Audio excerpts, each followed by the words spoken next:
Within a short walk of Longbourn lived a family with whom the Bennets were particularly intimate. Sir William Lucas had been formerly in trade in Meryton, where he had made a tolerable fortune and risen to the honour of knighthood by an address to the king during his mayoralty. The distinction had perhaps been felt too strongly. It had given him a disgust to his business and to his residence in a small market town, and in quitting both, he had removed with his family to a house about a mile from Meryton, denominated from that period Lucas Lodge, where he could think with pleasure of his own importance and, unshackled by business, occupy himself solely in being civil to all the world. Lady Lucas was a very good kind of woman, not too clever to be a valuable neighbour to Mrs. Bennet. They had several children. The eldest of them, a sensible, intelligent young woman, about 27, was Elizabeth's intimate friend. That the Miss Lucases and the Miss Bennets should meet to talk over a ball was absolutely necessary, and the morning after it took place brought the former to Longbourn to hear and to communicate. "You began the evening well, Charlotte," said Mrs. Bennet with civil self-command to Miss Lucas. "You were Mr. Bingley's first choice." Yes, but he seemed to like his second better. "Oh, you mean Jane, I suppose, because he danced with her twice. To be sure, that did seem as if he admired her. Indeed, I rather believe he did. I heard something about it, but I hardly know what. Something about Mr. Robinson." Perhaps you mean what I overheard between him and Mr. Robinson. Did not I mention it to you? Mr. Robinson's asking him how he liked our Meryton assemblies, and whether he did not think there were a great many pretty women in the room, and which he thought the prettiest. And his answering immediately to the last question, "Oh, the eldest Miss Bennet, beyond a doubt. There cannot be two opinions on that point." "Upon my word. Well, that is very decided indeed. That does seem as if... But, however, it may all come to nothing, you know."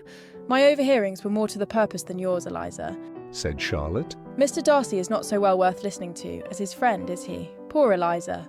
To be only just tolerable. "I beg you would not put it into Lizzie's head to be vexed by his ill treatment, for he is such a disagreeable man that it would be quite a misfortune to be liked by him.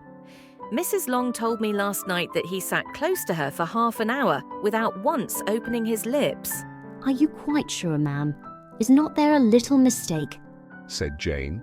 "I certainly saw Mr. Darcy speaking to her." "Aye, because she asked him at last how he liked Netherfield, and he could not help answering her. But she said he seemed very angry at being spoken to." "Miss Bingley told me," said Jane, "that he never speaks much, unless among his intimate acquaintance. With them, he is remarkably agreeable." "I do not believe a word of it, my dear. If he had been so very agreeable, he would have talked to Mrs. Long. But I can guess how it was.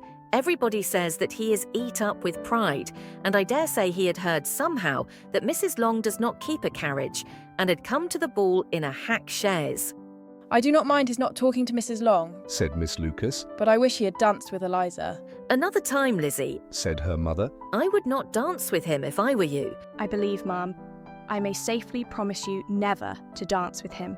"His pride," said Miss Lucas, "does not offend me so much as pride often does, because there is an excuse for it. One cannot wonder that so very fine a young man, with family fortune, everything in his favour, should think highly of himself.